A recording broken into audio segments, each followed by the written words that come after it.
Once upon a time, there were two little girls who lived in a house. You're so beautiful. Stay like that forever. Hey, Will, come here. Did you look at that? Wonder where they are now. Sweetie, are you okay? What are you so scared about? There's something out there. Dream House. Dumb House. That's what this should be called. This is like 4 or 5 different movies in one, and all of them are just about as dumb as can be. Well, no. From what I can see from the trailer, I see The Shining and Shutter Island. Well, what you see from the trailer, you've seen the movie. Oh, okay. Yeah.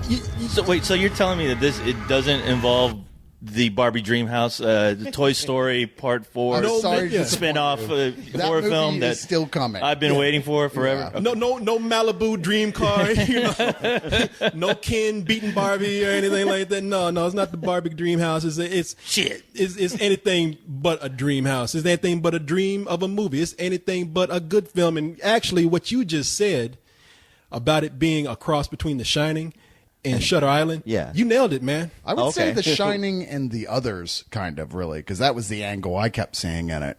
You know, I mean, that's the angle I got from the trailer, which honestly really spoiled this movie. And from what I've heard, at least from what you just told me, that the director is pissed off that is a very key moment. Well, I don't understand why anyone would sell this movie with this trailer who actually watched the film and the way it plays out and know, oh, well, that pretty much gives away the biggest twist in the whole movie. You know, I mean, without that, people are like, okay, we're just waiting for the fucking shoe to drop when this happens halfway through the film. Yeah, Universal couldn't imagine it either, because they just put a big ass over the theater and just dumped this film. I mean, they did not care at all. I mean, you got like an Oscar winner, Rachel Weisz. You got 2 Oscar contenders. The director, Jim Sheridan, and I guess Naomi Watts, yeah. And then you got James Bond in this, supposed to be kicking ass and everything right now. Daniel Craig is the guy right now, and he can't sell a movie for shit. And Universal apparently believe that too, because they did not want to take a chance on this film, and they just put it out there.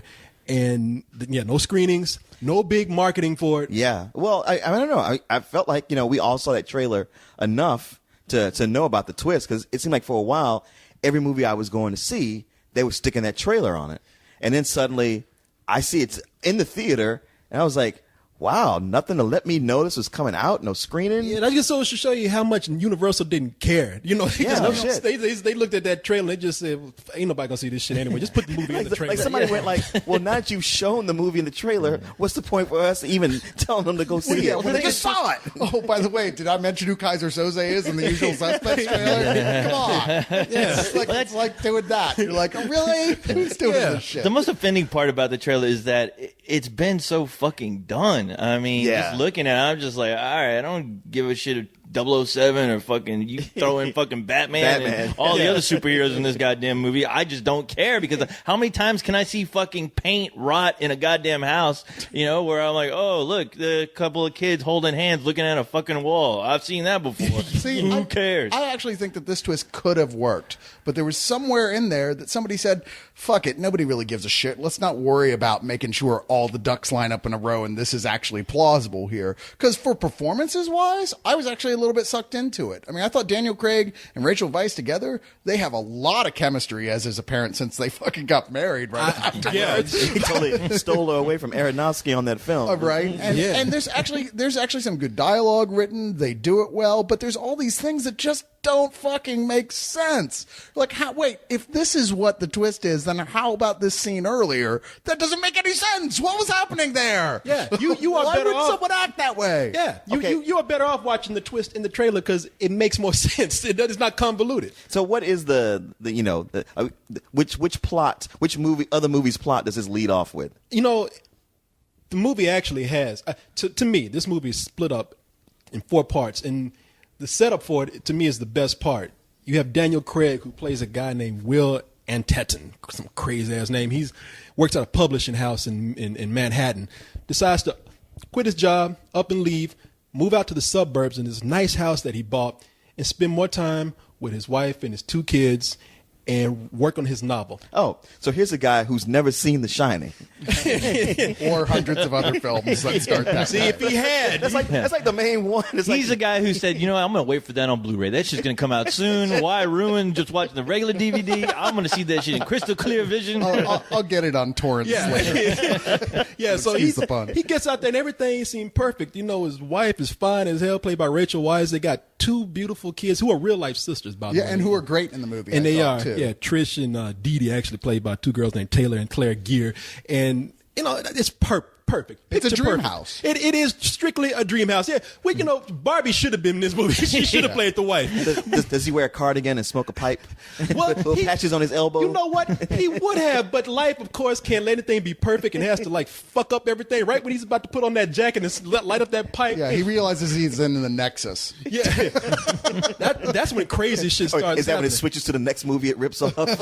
Yeah, pretty much. I mean, he's all cool, but then the neighbor, played by Naomi Watts, is staring at him like she's drank 6 energy drinks. Her eyes just cannot get small. And her ex-husband. Yeah, her who just does ex-husband is- nothing but glare at him everywhere he goes. Yeah, he actually drives by and just drives slow, so he can just mean mug his ass like asshole. He's just like, I just moved in, man. What did I do? Drive by glaring. Come on, we've all been that person at some point when you get new neighbors and you're like, God damn it, I can't fucking have my parties anymore. I gotta worry about this asshole. It had to be Naomi Watts came home. Hey, have you met the new neighbors? The husband's kind of hot, and the wife, she's really, really nice, and I like the kids. Wait.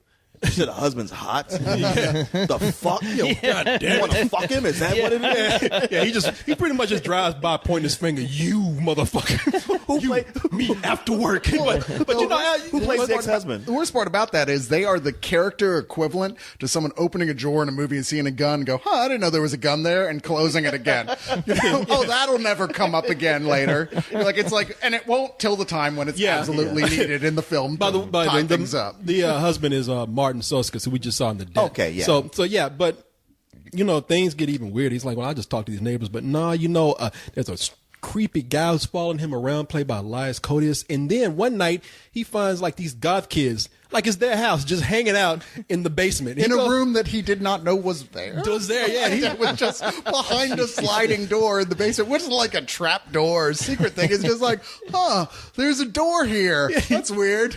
I'll open it. Oh, wow. And he's like, hey, and it comes with free goth kids. This guy had the worst realtor ever. Well, hey, look, and these kids, he's like, get out of here, you damn kids. Of course, one of the kids falls. He picks her up and is like, what are you doing here? She's like, hey, man, don't you know we're here for the deaths? The murder house. Yeah. And he's like, what murders? He's like, yeah, there was a guy that lived here who murdered his family, shot his wife and 2 kids. And then one of the guys was like, oh shit, he's back. And then they all drive off. Now at this point, it was a night just like tonight. Yeah. So like a dump truck falling off the Empire State Building. And when they pulled the body from the twisted wreck, it looked like this.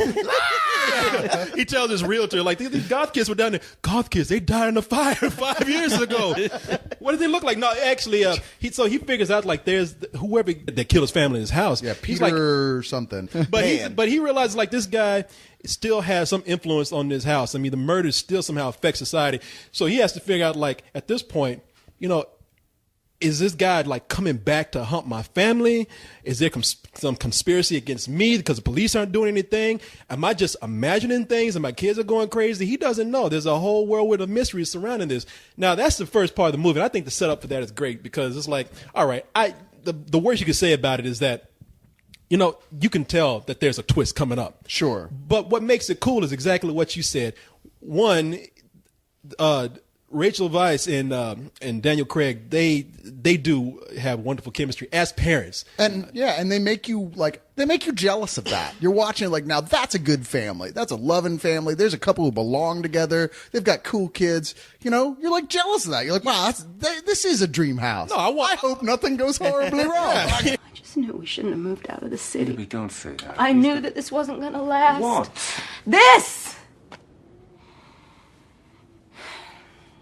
There's something wrong with this house. No, there isn't. We'll do whatever it takes, okay? We'll hire a priest. Hire a priest? Where'd you do that? Well, it's a whole witch doctor, whatever. I don't know. We'll feng shui the place. It's our house. There's joy in this house. There's real joy in this house. You're in it. So, what? What is that out there? Why can't I be 007? Actually, I'm thinking like, fuck, I want them to be my parents like today. You know? Seriously. And so, you know, you like seeing them interact with these kids, man. They actually are great. And I've seen so many movies now. Shutter Island was one of them where it's like, I see where this is kind of going. Might not know the exact, output of this, but I do like watching them piece these things together. Yeah. And so I was cool with that. I didn't care about a twist. And this whole thing, we're talking about them spoiling the twist. They show that twist midway through the film. So they're not really, really worried about it. They're kind of like thinking, oh, well, it's okay if we show it because there's more film to go. Except that the more film that they have to go is the dumb shit. Yeah. It's the dumb. The more they go on, the dumber this movie gets. As I said, this movie is in 4 parts to me. The first 2 parts are the stuff I just told you about. The third part is like this tediously silly mystery that Daniel Craig has to put together that goes so slow and it doesn't make sense.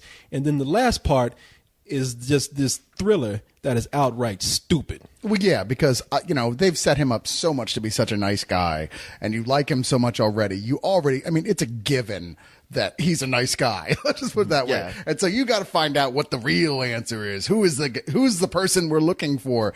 And if you can't figure that out in the first 5 minutes of this film, really, you haven't been paying attention at all. I just figured it out right now, and I don't feel so stupid. Yeah, well, you just look at the cast list and figure it out pretty much. Well, that's true. I mean, I know there's an actor you mentioned who usually plays bad guys. Yeah.